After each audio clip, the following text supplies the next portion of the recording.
Welcome everyone. A good morning to you, a good afternoon, a good evening, wherever you're joining us from around the world today. This is the fourth session of our Talent for Africa series. The Business of Sustainable Development is what this session is entitled, as brought to you by the Global Business School Network and our partners at EcoBank Academy. They are our first corporate members at EcoBank Academy. We welcome you to this session. We look forward to a fruitful hour that we'll be spending together. I'll introduce our speakers in just a second, but let me first introduce myself. My name is Rob Bemba. I'm a senior advisor with the Global Business School Network, coming to you from Cape Town, South Africa today. I invite you to engage, sending through your questions and your comments right here in the chat box on your Zoom screen throughout the course of the session. If there are any questions, and we of course invite all of those, the more the merrier. We'll get to them as we go along, where they are deemed relevant. Please do submit your questions. Any comments that you have to any of our speakers, you're welcome to engage them in the chat as well. And if they have a free moment, they can certainly respond directly there, or I'll call on them to respond verbally on the screen. A little bit about the Global Business School Network, and apologies in advance if you have been one of those people who's journeyed along with us to all three previous of these sessions. Just a quick kind of bird's eye overview. The Global Business School Network is a membership organization of over 100 leading business schools from around the world. We're on 6 continents, more than 50 countries. And our entire mission and vision is to improve management and entrepreneurial skills for the developing world. We were started within the International Finance Corporation some 18 years ago now. We are now a fully fledged independent network organization, and our strength really comes from our members as we work towards that unified mission of improving management and entrepreneurial skills for the developing world. On that note, I'd like to start introducing our speakers. Their bios, of course, have all been made available to you ahead of time, so hopefully I won't go on too long, but worthy of introducing you to them, and I will invite them to turn on their cameras as I do these introductions. First, Mamokgethi Phakeng is the Vice Chancellor of the University of Cape Town, where she has had previously served as Deputy Vice Chancellor for Research and Internationalization. Previous to this, she was appointed to serve as the Vice Principal for Research and Innovation at the University of South Africa for 5 years, and after serving 3 years as Executive Dean of the College of Sciences, Engineering and Technology at the same university. She holds a PhD in mathematics education from the University of the Witwatersrand and is a highly regarded B1 NRF rated scientist with over 80 research papers and 5 edited volumes published. She's won numerous awards over the course of her career and her lifetime for her research as well as her community work, including the Order of the Baobab Silver, which was conferred upon her by the President of South Africa in 2016. In August of 2014, CEO magazine named her the most influential woman academic in Africa.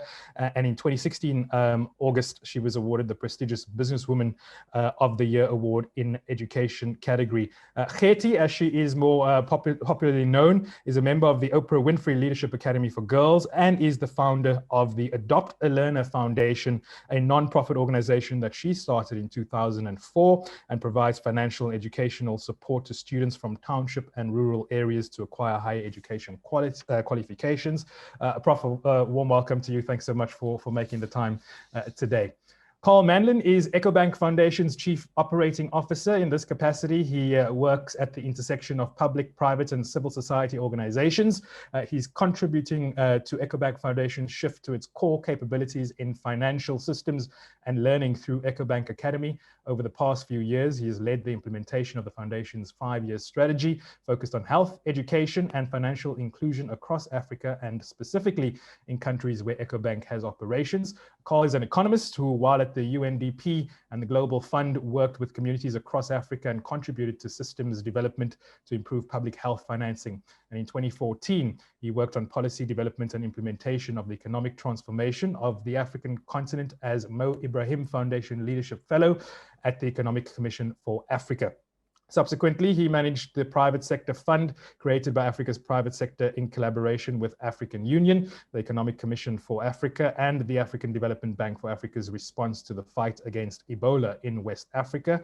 And last but certainly not least, he holds a master's in public administration from Harvard's Kennedy School, and in 2015 was awarded one of the highest civilian honors for his contribution to the improvement of health financing in the Republic of Benin. He's also a 2016 Aspen Institute New Voices Spaces fellow. Carl, it's good to see you again.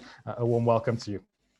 And certainly, last but not least, Tavneet Suri is the Louis E. Selly Professor of Applied Economics and Associate Professor of Applied Economics at the MIT Sloan School of Management. Expertise is the role of technology in sub-Saharan Africa. Tavneet is also the Editor-in-Chief of Voxdev, a scientific director for Africa for JPAL, co-chair of the Agricultural Technical Adoption Initiative at JPAL, chair of the Digital Identification and Finance Initiative at JPAL Africa, and a faculty research fellow at the National Bureau of Economic Research. She holds a BA in economics from Cambridge University, UK, and an MA in international and development economics, and a PhD in economics, both from Yale University.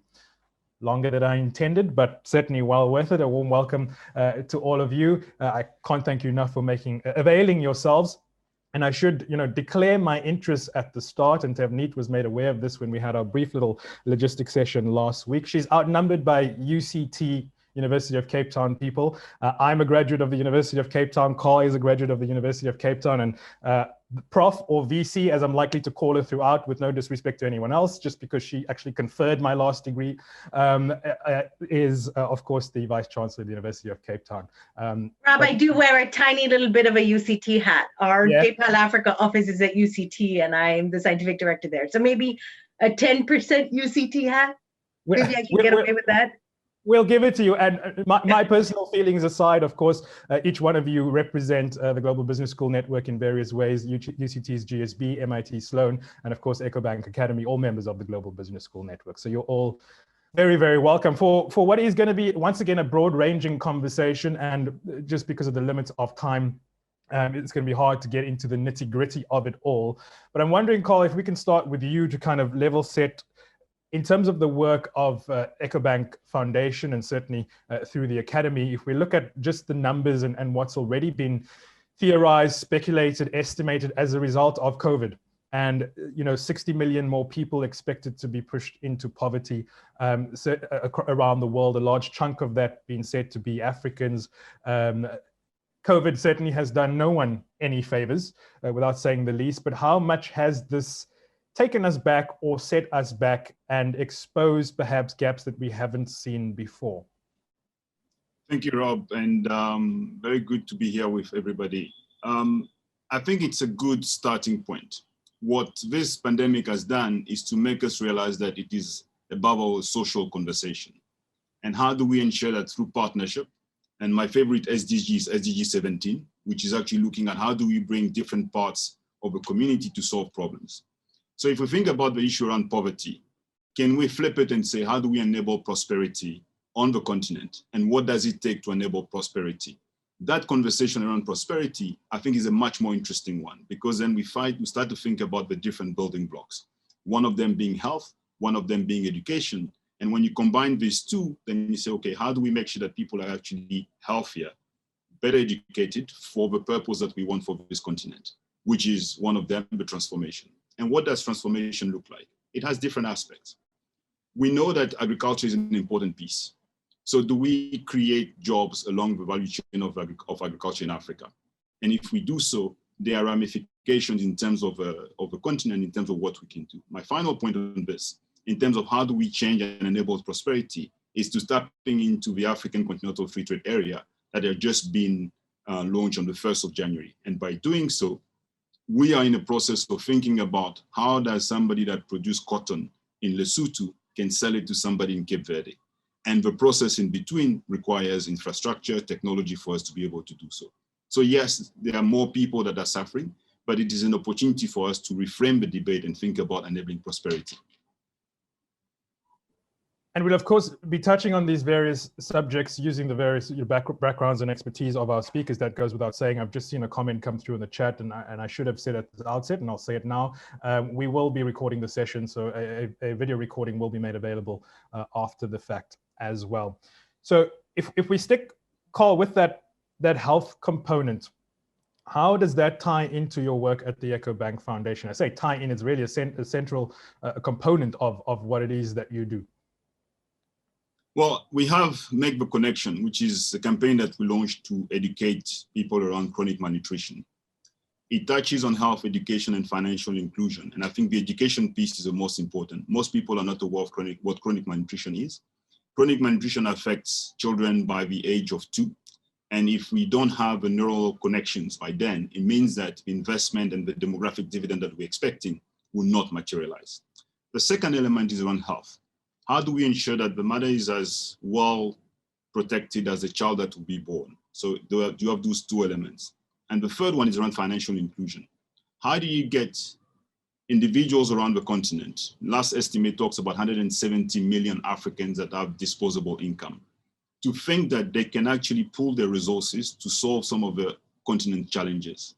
And the foundation is looking at the broad range of tools that the bank has including the EcoBank Academy, to put forward a value proposition based on partnerships, where we can actually bring different parts of society to believe that it is also their responsibility, even if it's $1, 1 rand, or 1 CFA franc from Togo where I live, that by pooling these resources, we can make a change in our community.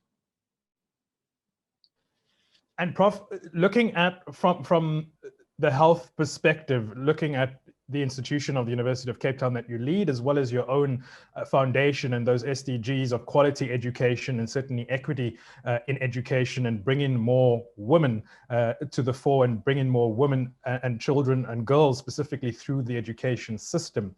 When you're working from the top down, so to speak, as you are, and I know, of course, the UCT leadership, all women leaders, how deep down into that system are you able to go sitting at a higher education institution when you're looking at the levels of poverty and trying to bring children just through, secondary school and primary school levels?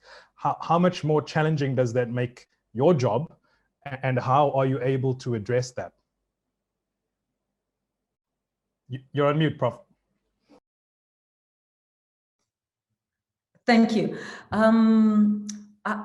Your question is very relevant, but actually the issue is it doesn't make the job challenging as such. It makes the job more relevant.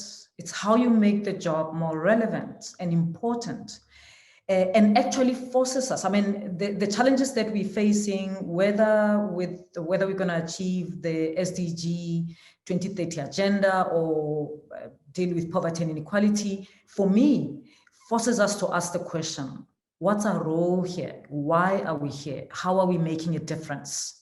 And so it asks us a difficult question about our relevance. And so a question such as, I've been saying to colleagues that, over the years, the world has changed so much.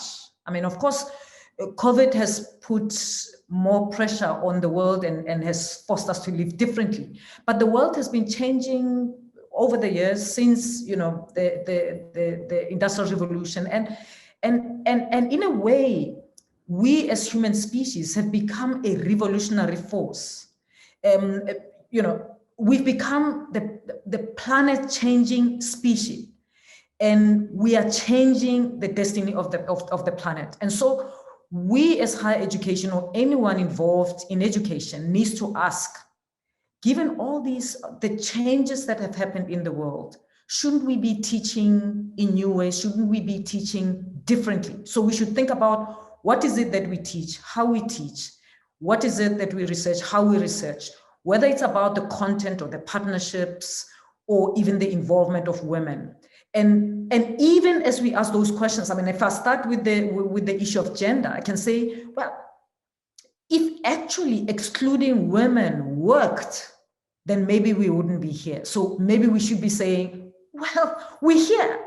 Isn't it time that we open up a little bit and allow different kind of leaders? Because it's the same question of, the world has changed so much, so perhaps we need to lead in new ways. We need new voices. We need more diversity and inclusion in our leadership, in our research, in the way we do research, in the questions that we ask, and also that points to the importance of social responsiveness in universities. So for us at UCT, that's very key, because as we ask ourselves these questions about our relevance, what we teach, how we teach it, and who does it, we look around us and say, well, there's no way that we're going to survive if the world doesn't. But the world starts with our immediate surroundings. So what are we doing to shape the destiny of the communities around us? And that forces us to do more socially responsive work. And we have strengthened over the years our social responsiveness work, because we're asking ourselves these critical questions. We are asking ourselves those questions as a result of the challenges that we are facing, the world is facing right now. So that's the challenge as I like to turn it. It's more of the challenge that we can't avoid. We've got to face as a university. And Tavneet, your area of expertise being technology, it's often spoken about as this holy grail of that's how we're going to achieve this array and multitude of changes necessary to move Africa forward, and in fact perhaps puts Africa in the perfect position, almost starting from scratch to build anew and afresh using technology. Where is the landscape as you see it? And I know, again, it's a broad question, in using technology as a driver to start solving these myriad of issues as we work towards, in this, which was the decade of action as we approach 2030. Where is technology and where should it be on the continent? Thanks, Rob. Big question. Look, I think there is a piece that we think technology is important, and it's not just technology. I mean, I think we should be asking, what is technology for us on the continent, right? So some of the most successful digital technologies, they're not kind of built somewhere else. Yes, cell phones were built somewhere else, but the local adaptation of those technologies to local markets' needs and skills is the important piece. So I think it's very easy to say technology is important, right? In economics, we think most of the differences or large shares of the differences in growth rates across countries is because of technology, sure. But that's not a prescriptive thing to say, right? I think what we see on the ground is that the local adaptation is almost essential. When we think of agricultural technologies, they're kind of largely not succeeding. The reason is there's not enough local adaptation to local climate, soil conditions, right? In the US, we adapt technology in agriculture repeatedly, right? If you think of precision agriculture, I have these machines that for every square meter are checking, do I vary the quantity of fertilizer for a square meter, right? So I think that analogy, I think, is very salient. The local adaptation piece is essential and something that, we need to do as communities on the ground, right? If you think of I've done a bunch of work on mobile money. The Kenya version is called M-Pesa, which I think everybody in the world has now heard of. It reduces poverty in Kenya. It's actually had a significant effect on poverty, as we show in our work. But it didn't come from somewhere else. It was built to the local context, right? They have this funny story of when they launched it, it was a completely different product, and they piloted it and realized, no, people want to use it for something else, not the use case we had in mind. And they switched the use case, right?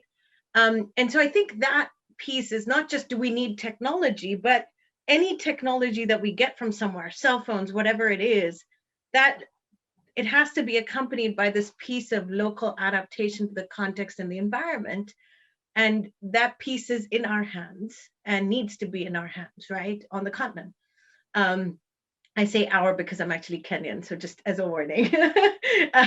So that's why I could say our. I have the passport to say our. Not South African, but hey, we can't have everything, right, Rob?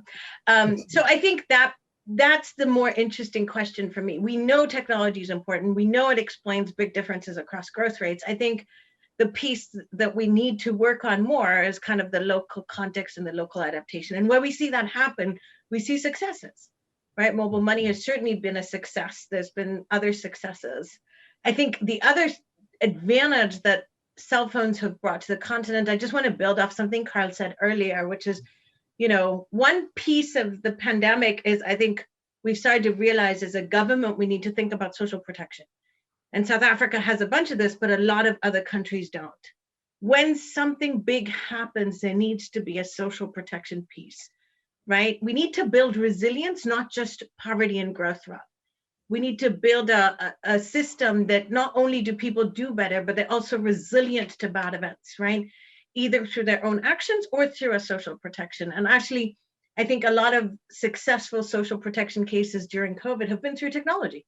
Togo rolled out cash transfers over the cell phone to almost everybody, right, Carl? Like, stunning, right? It was just amazing to watch. And it is possible because you have this technology. Imagine if I had to deliver social protection, Rob, door to door during COVID. This would be like the worst policy in the world, right? And so the technology is enabling us now to realize we can do these other things that were so costly to us before. But we have to kind of also take that step to build the other add-ons on this, right? And I'll finish with one thing, which is, you know, M-Pesa has certainly been a success. If you think about it, every household in Kenya has a digital account on their phone. I mean, that was, I want to say 15 years ago, almost 14, they started, something like that. And there's not a ton of build on over the top. Feels like we're missing opportunities to say, hey, if everybody has a digital account, I can do so much with this, right? Togo is the perfect example of this. You know, they kind of said, we're in trouble, we need to help people. Oh yeah, cell phones, we'll do it, right? I think we need more responses, more things like that, where you can suddenly have this light bulb go on that we actually have a set of rails across the continent, pretty much.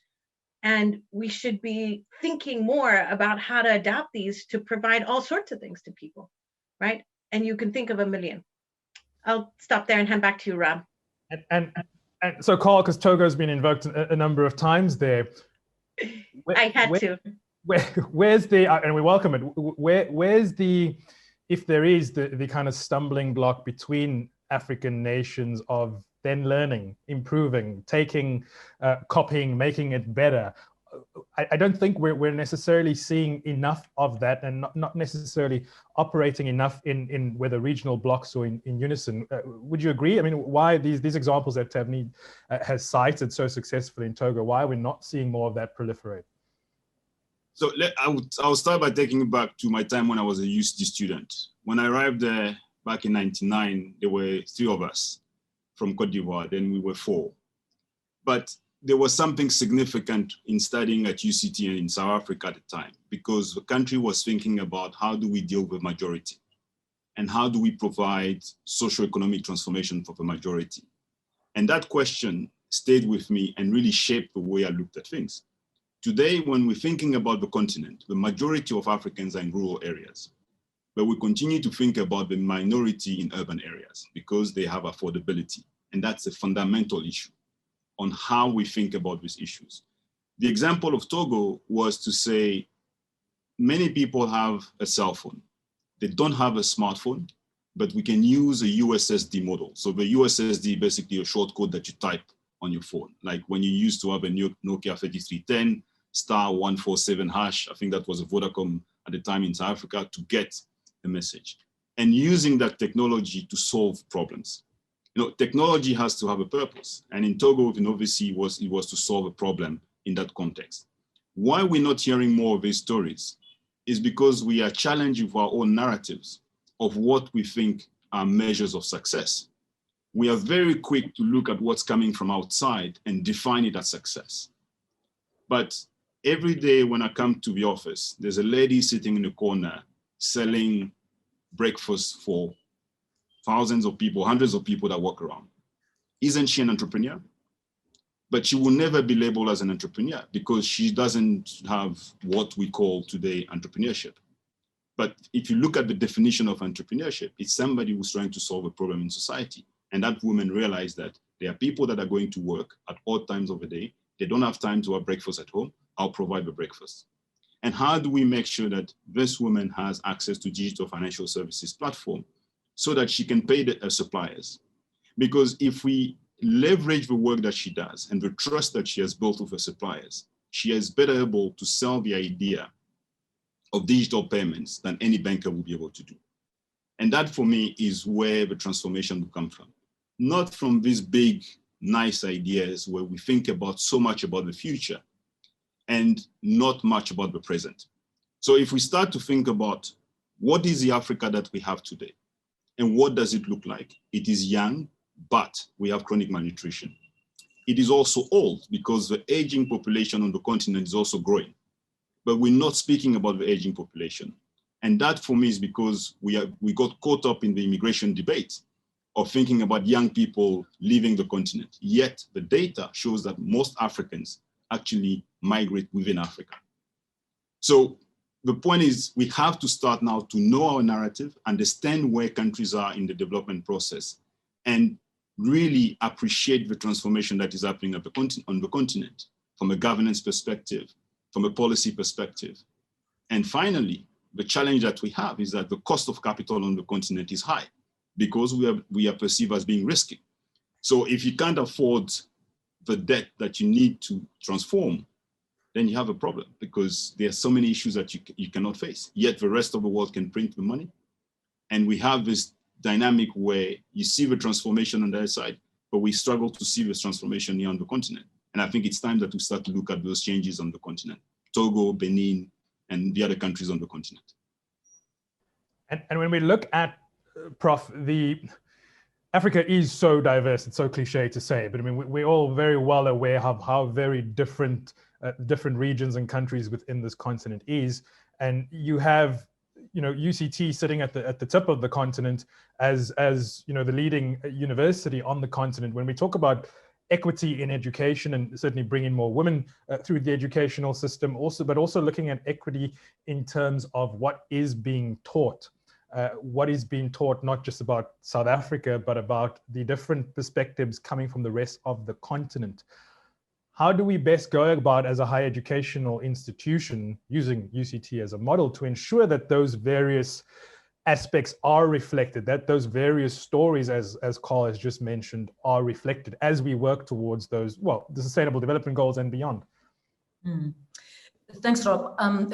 Definitely important. I mean, I appreciate the comments that Carl made about our narratives of development or what counts as development to us. I mean, I think it's a very important conversation in my view, and I'll come to your question, Rob. It's a very important conversation because in my view, it does have implications for what we teach our young people to be responsible citizens of the world, so that we don't perpetuate the culture of destroying our environment. But it's something that I feel passionate about because, even to deal with poverty and inequality, as we deal with poverty and inequality, we reproduce crass materialism and the culture of greed and whatever, so how do we change the narrative? I think it's a big issue for me, but the question that you are raising is important. So we at UCT in 2015, we became a founding member of the African Research Universities Alliance. I mean, and talking about how do we do this? How do we bring our strengths together as universities on the continent?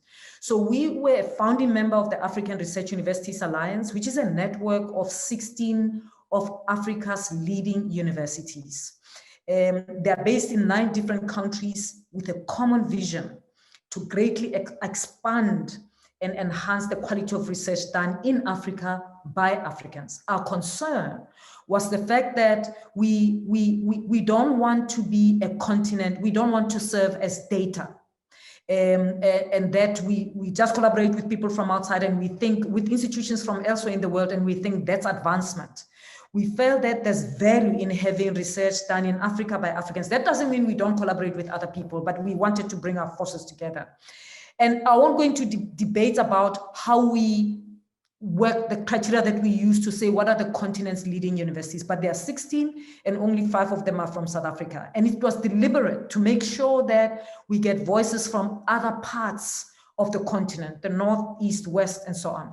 And in this way, we are pooling our limited resources as institutions on the continent to generate a critical mass that could more effectively support our growing numbers of researchers by developing African capacity, whilst we attract partnerships with researchers outside Africa.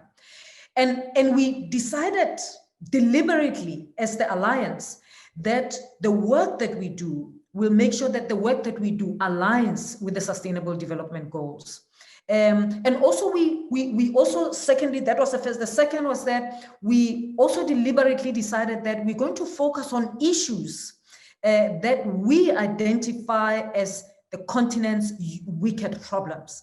And our view is that if we can lead in those areas, we can actually be of value to the world, because frankly speaking, many of the problems of Africa are problems of the world. It just sometimes takes time for the world to recognize that they have the same problems as well. And so we've got Arua centers of excellence, and we at UCT host one that focuses on poverty and inequality, and another that focuses on climate and development. There are others that focus on infectious diseases, on food security, and so on around the continent. And the criteria was that we've got to have collaborations within the alliance with it should be a collaboration of at least 3 different African countries. And that, for us as UCT, Arua is our key alliance, our key network of universities, particularly because of what it means for the continent, that it gives us an opportunity to draw our strengths together to make a difference in areas that matter. And so I think that's one way in which we can, in that way, can look at research that we do, but how we teach as well. Because when you look at the work that we're doing in the 2, for example, centers of excellence at UCT that are hosted by Arua, some of the work that we do is located, has given rise to master's programs, for example, in MPhil in social justice and MPhil in development studies and stuff like that. So it's work that it can influence what we teach, the programs that we introduce, but also the research that we do and how we do it. We collaborate in these initiatives with people, with universities elsewhere in the world. And what is of importance is that they come to collaborate on our project, our agenda, the African agenda. And so we lead the project. We recognize the story, but we lead the project. It's almost different to how it often happens, that it's the other way around, that we are just collaborators and not leaders. And in this case, we have African institutions doing that. And I think it's one way in which universities can pull their strengths together, universities on the continent, to make an impact in areas that matter. And on the Tavneet, sticking with the research and what comes out of the continent and what's driven by the continent, obviously on Voxdev, where you're editor, you were saying that the whole outlook is to take these large, hefty chunks of research and to put them out into more kind of digestible pieces to be more broadly understood. Are you seeing a similar kind of pattern of research coming out of the continent by Africans and actually being put into practice and being used? Yeah, so thanks, Rob. Let me do a shameless plug for Voxdev, which I edit. So a couple of years ago, we decided that we needed a better way of communicating in general. This is not just for Africa, everywhere in the world. And communicating with users of evidence, right? I mean, every developing country has a limited number of resources, Rob. That's the reality of the world. And you should not be spending resources on things that don't work, and you should be spending resources on things that work. That's the ultimate goal of our research in some sense, is to provide evidence so that people can make policy based on real evidence rather than whatever they think might work, right? It touches on what Carl said. We often think of urban areas and not the rest of the rest of the country in a particular case. 90% of the population lives in rural areas, or 80, right? In some countries. So basically, a couple of years ago, we built this platform called Voxdev. Please take a look. It's voxdev.org. And the idea was to take kind of dense academic papers, which are like 50 or 60 pages, which no policymaker either wants to read or has the time to read, Rob. And if they do, then I don't know what they're doing. They shouldn't be a policymaker, right? And so we decided we were going to try and condense these into non-technical blogs of about 1,000 words at most, some videos, some podcasts, just a bunch of different ways of communicating with stakeholders that would use this. And it doesn't have to be just policymakers, right? We call it research into practice, not research into policy, because actually it's useful for the private sector too. Like there's a whole set of articles around business trainings and which ones work and which ones don't, for example, right?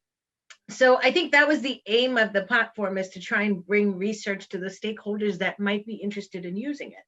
And that's governments, policymakers, private sector, nonprofits, consumers. Instead, is digital credit good or bad? Should you take a digital credit loan or not, right? So that was the aim of Voxdev. We've been running for a few years now. What's been really great is we've had a really great response in some developing countries, but we're still struggling to kind of get more out there and kind of get a wider set of both contributors and readers for us. And we keep trying, so please send us stuff. We tend to solicit stuff if we see it at a conference, if we see it at somewhere else. But we also take stuff. So if you have a paper that you think would be a good fit for Voxdev, you can just send it to editor@voxdev.org, and it'll go through, the editorial process, because there's an editorial process, and then we'll get back to you. We're usually pretty quick. It's usually a couple weeks, a few weeks turnaround, depending on, the editors. But, I would love to see more stuff, and we keep asking for more stuff. And, Rob, I was never on Twitter until Voxdev because it's one way of connecting with different types of audiences, right? It just is the reality. And so I was just like, do I have to do social media? And they went, yes, you do. Welcome to the world. This is the world you must be in to meet. So please, if you're watching and you're an academic and you have work, send it to us, please. We do get a lot of stuff from, the usual suspects, India, China, as you can imagine, right? Because they have better access in some sense, right? But yeah, we would love to get more stuff. We do see a lot of work on the continent, for sure. We're seeing a lot of work on Africa and thinking carefully about, economic progress there in particular dimensions, education, health, et cetera, et cetera. And that's been nice to see. But we'd like to see more use of the platform in Africa by policymakers. The other use that's actually been a surprise to us is undergraduate education. A lot of people are using our articles because you can print them off as a PDF that looks quite nice. And so I think that's the other use that would be great to get more of. A lot of American schools or American professors are using it in undergraduate education because it's a really good way to read a review, right? You don't want undergrads to read 10 papers, but you can get them to read 4 Voxdev articles because they're a page and a half, right? And so it gives them a much better sense of a field and a field of knowledge than one paper, right? By the time they get through one paper, they're like, oh my God, that's only one, right? So I think that's another use that would be great to see more of. And are there particular areas as it pertains to the continent that you're seeing more research, just from your kind of aggregator point of view, vantage point, that this is clearly where a lot of the research is happening as you experience it? Yeah, so, I think we suffer a little from the Carl phenomenon, which I'm going to call it now. We've seen a lot of research on digital stuff now in the last few years, just because it's kind of hot topic on cell phones, all this stuff. There's quite a bit of work on agriculture, but unfortunately, we don't have great solutions. We found lots of things that don't work, which, by the way, Rob, is really valuable, right? I don't want to discount the learning that things don't work. And then there's quite a bit of stuff on education and health. I think the one missing piece I feel, at least from editing this and just in general, is, we see a lot of stuff around health, but not really health systems, true, deep health systems. And I think, with COVID and some of the new, data coming out of South Africa, out of Nairobi, we can do the social protection piece like Togo did. We need something. We need to think about health systems, right? Like really, I don't mean a hospital, I mean a system, right? And that piece of infrastructure to me is just so crucial, so crucial right now. And so, we're having conversations around the university about what is COVID going to do to our research, right? And people think there's going to be a lot more work on immunology and all these things.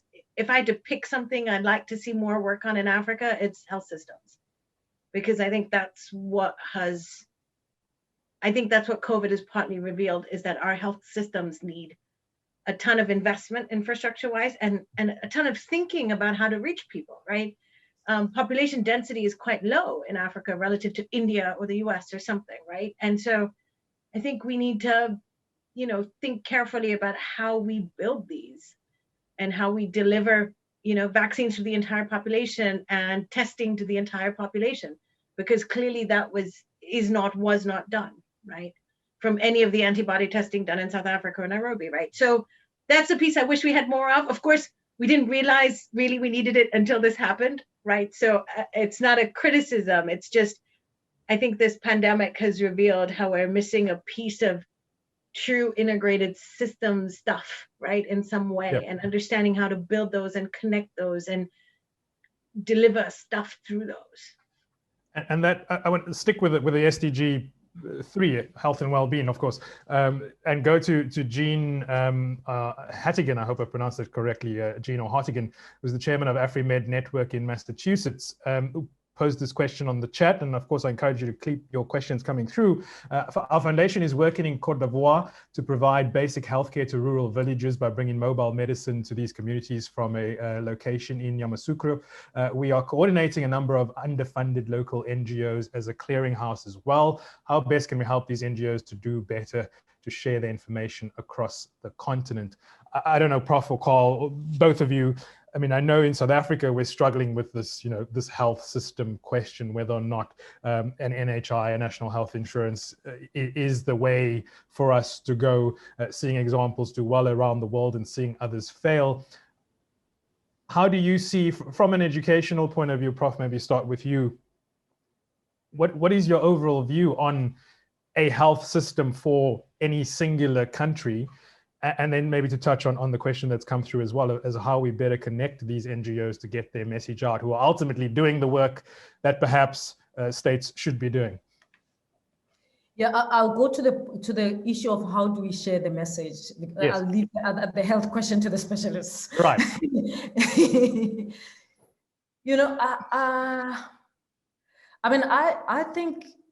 I think we've got to do all we can. There's power in social media, and I know that it doesn't reach everybody. It doesn't reach everyone, but it reaches more people than we've ever been able to as the world. And so I think that, I would go there. And the issue is, how do you share the message? Because sometimes you can share the message or the information, but the way you share it actually makes it, not worth looking at all. It will miss a lot of people. And I think we've got to, we've got to get out of our formal spaces, or what we think are the spaces we have to be in, and make our messages so accessible that anyone who, people who've never been to university should never feel that they can never listen to me because I'm a professor. They should discover that I'm a professor somewhere along the way whilst they are absorbed in what I'm doing or saying. I don't know if you get what I'm saying. And for me, it's important in terms of how do we share the message. We've got to coordinate it, because otherwise people just lock down and then they don't listen. So I think we should do that. I think cell phone technology allows us also to share other ways, even in areas where there is a network infrastructure. So we should use these new technologies that reach people from there's more people with cell phones now in Africa than we've ever had before. And that should be a way in which we share this information. So I would go there. Of course, I'm fascinated by another of Jean's question, but we can go there later. Perhaps if someone wants to take the question on health systems. Carl, that someone is you. Not the expert, but a contribution here. The first target in terms of who should get access to this information are the Ivorians, because we're talking about Côte d'Ivoire, Ivorians like myself, that are in Côte d'Ivoire, that are in the diaspora. We can't continue to send remittances to help our cousin or our nephew to go and be treated. We have to pool our resources to help the Ministry of Health to put health centers where we don't have any. because that's where the change is going to come from. You can blame government for a few things, but often we find that we don't go and speak to the government in terms of what are the plans for the health system and how can we best help. We have great ideas and then we'll go and build something somewhere. So there is that element which is important. And in the work that we're doing at the moment, in talking about private sector organizations in terms of in the fight against malaria, a lot of them want to go and buy bed nets. And sometimes we remind them that, by the way, last year, the country had a 95% coverage in the bed net distribution. So the bed nets that you buy will be nice for your Monday paper, but you're not changing anything in the situation. And I think that's an important point. Are we aware about what the Ministry of Health or the government is trying to do? The second element for me has to do with the fact that when it happens in the community, and it happens very well, and I'm paraphrasing a famous Kenyan professor that was behind the idea behind community health. When it happens in the community, it happens in the nation. When it happens in the nation, it happens in the continent.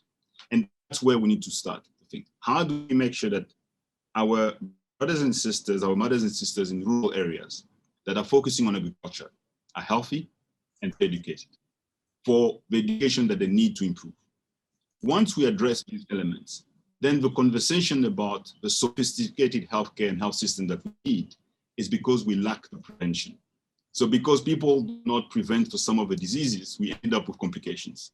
And if we can avoid that part, it will probably cost us less by building more resilient system because people will focus on prevention.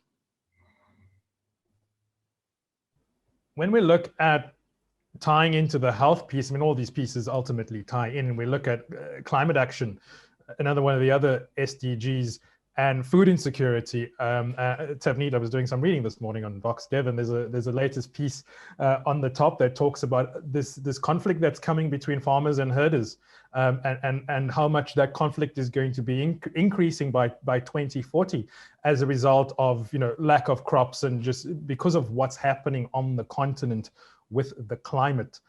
How do we ensure that we don't lose sight of what is here and what is coming as it relates to climate, that whatever we do, that's built in to literally ensure that the development is sustainable?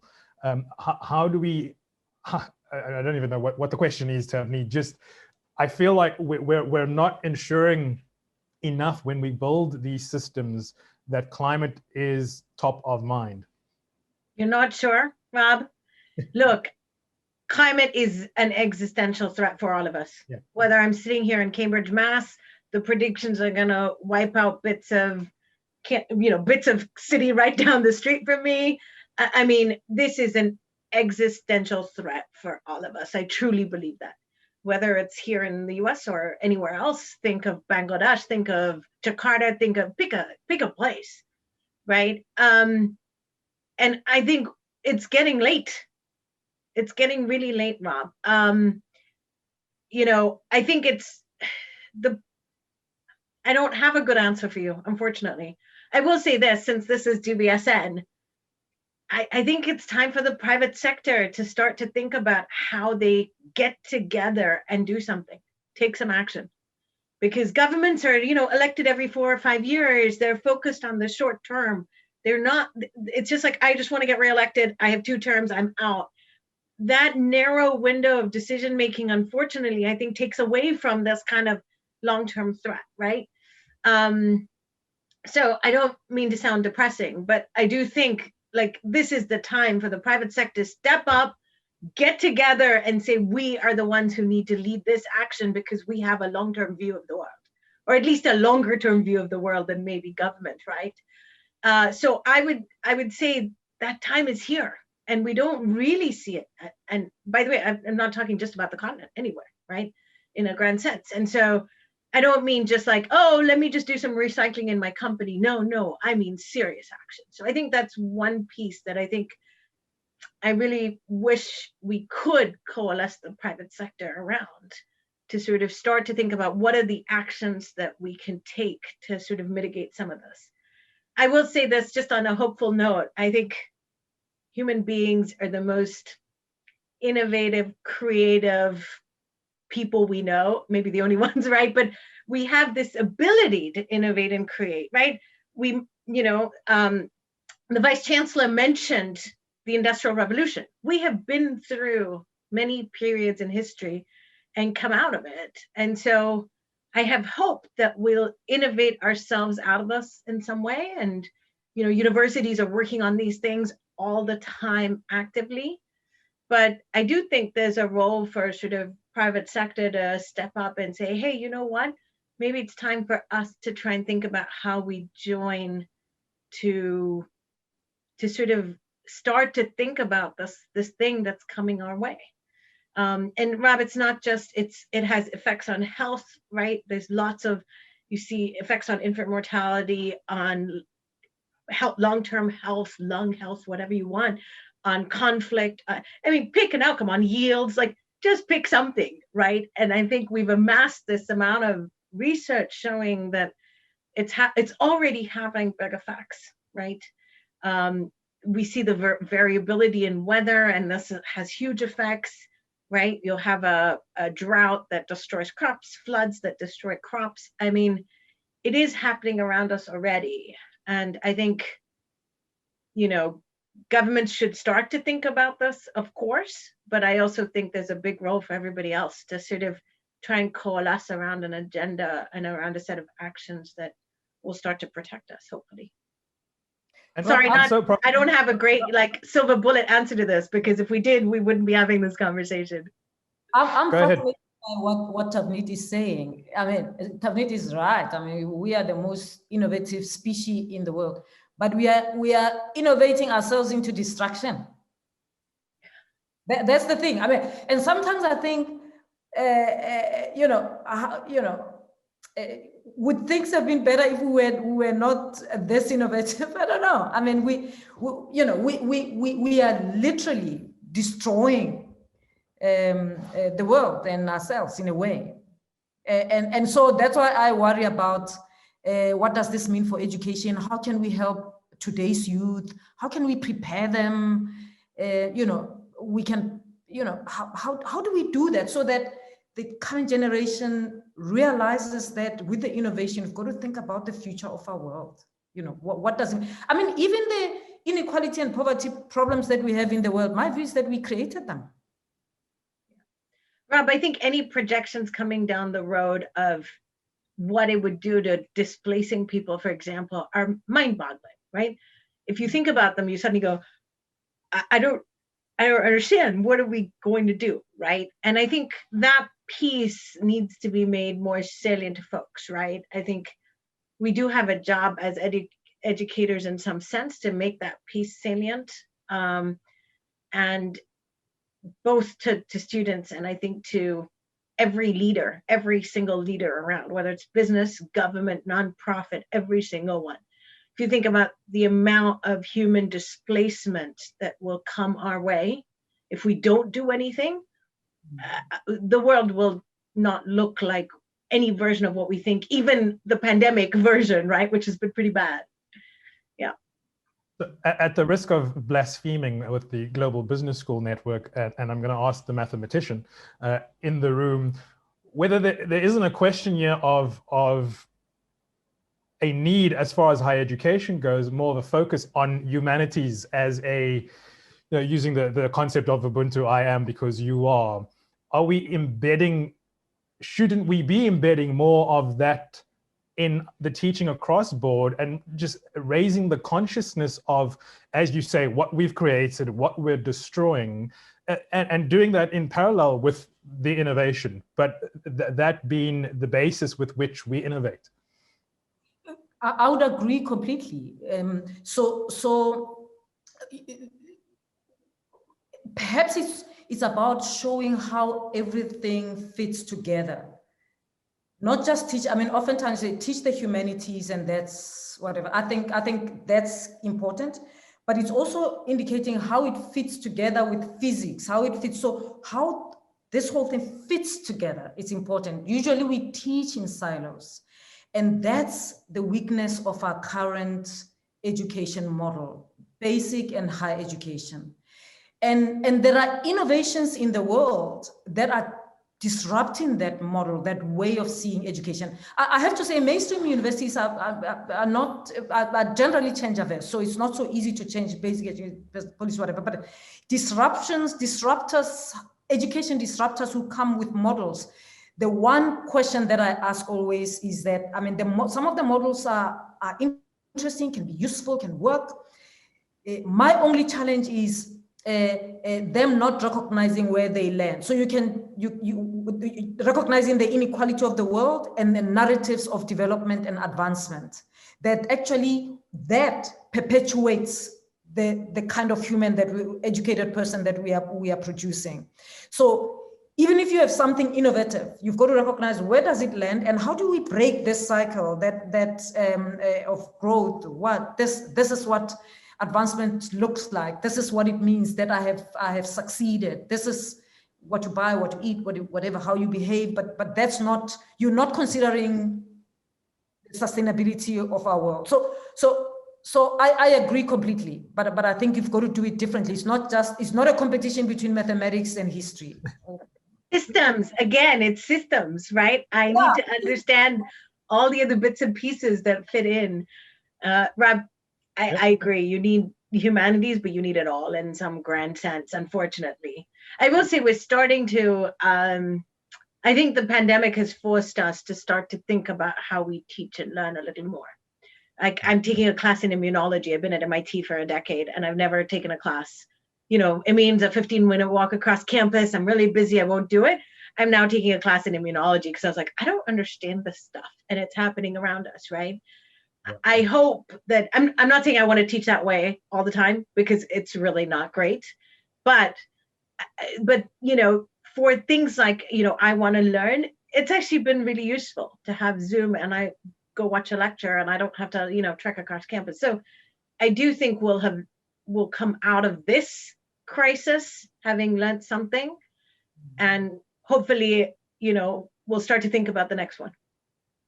So as we wrap up, I'll ask, whip around the room and look towards 2030, look beyond that, towards the African agenda. Carl, starting with you, what's the biggest opportunity that you see? Where's the low-hanging fruit? It is partnerships. You know, and when I look at the SDGs, SDG 17 is the only one that I'm interested in, because without the partnerships, the 16 others don't work. So if we then make sure that we think about core capabilities of each institution, each individual, we can then harness, you know, that power of collaboration to deliver on the change that we want to see in our communities. Great. Prof? You know, for me, it's I agree with Carl, but I also think it's about young people. You know, how we ignite the passion and what. And I was inspired. I mean, but I'm not sure if you're aware of this. Eric Schmidt made this call to top universities in the world for young people to come up with big ideas, projects to reimagine the future. And 20 of them were going to be selected. And we went on in UCT to mobilize our students to whatever. Only 20 would be selected. And there we are. An African university has got the highest number of winners in the 20. 4 young Africans who came up with big ideas on reimagine, competing with students from all over the world, top universities only, right? They were selected or whatever. And I thought, I sat here, I still get goosebumps thinking about what that means for us. And I looked at the students. I mean, these are UCT students, right? One is a first-year law student. I mean, they submitted last first-year young Black African student from a township. She didn't even finish paying her fees for 2020. She won this money and she owed fees for 2020. Just tells you about her background, right? And here she's one of the 4 who won this opportunity. And you have this 4, all of them, I mean, some of them, 2 of them postgrad, 2 of them undergrad, but I just thought that we've got potential, we've got capacity. So I believe in Africa's capacity to become a global leader. And I think these kinds of opportunities, that are offered for young people to show up, to reimagine the future. Give me confidence, and I want to invest even more in young people, because they're the ones who will carry us ahead. And for me, they're the ones I want to change how they think about our world, because you want a new kind of human being to emerge from this era. Thanks. Navneet, you've got the final. It's not fair. They took like the best ones. And that story actually gave me goosebumps. So thank you for giving me goosebumps this morning. It's a good way to start the day. Rob, let me not answer your question and do something else. I don't think this is low-hanging fruit. I think it's high-hanging fruit, if there's such a thing. I don't know what you call it, high-hanging fruit, whatever you call it, the opposite. Yeah. I think we need leaders. I think we're missing leaders. We need leaders in government who are not squabbling over corruption. We need leaders in private sector. Like I just said, step up and do something about climate change. Don't wait for the government. You can't, it's too late. It's not a low-hanging fruit. If it was, we would have done it. So I can't answer the low-hanging fruit. I think they got that. But I think the thing we're really, really in need of is people who have a vision of a longer term to step up and lead. And there's no time like now to do it. And that I think we really need is leaders on the ground who can take us through the next crisis. And bring us through what's coming down the road. And so I would say that's what we need. And, you know, I think we should all do our parts in trying to help build those. Well, I can't thank you enough, Tavneet Suri, Carl Manlin, and Mamokgethi Phakeng, for your time. I'm going to ask Maddie just to prepare the last slide to throw you forward to our next session that's coming up. Thank you to all of you for participating with your questions and your comments. A reminder that the session has been recorded. A recording will be made available within the next day or two and will be emailed directly to you. Also want to remind you that our next session, session 5 of this Talent for Africa Forum, as brought to you by the Global Business School Network and EcoBank Academy, is all about powering digital transformations. Tavneet, you may want to register for this one, but encourage you all to please register, sign up. We look forward to seeing you there on the 17th of March for 2020. Most importantly for now, please stay safe wherever you find yourself across the world. Make sure that you do the necessary to keep your distance and wear your mask and do all of those good things. And we look forward to seeing you back here next time with the Global Business School Network and the EcoBank Academy. Thanks again to all of our panelists. I wish you a good morning, good afternoon, good evening, wherever you are around the world. Thanks, Rob. Most fun I've had at 7 a.m. Great. Thank you. Bye, everyone. Thank you. Bye-bye. Take care.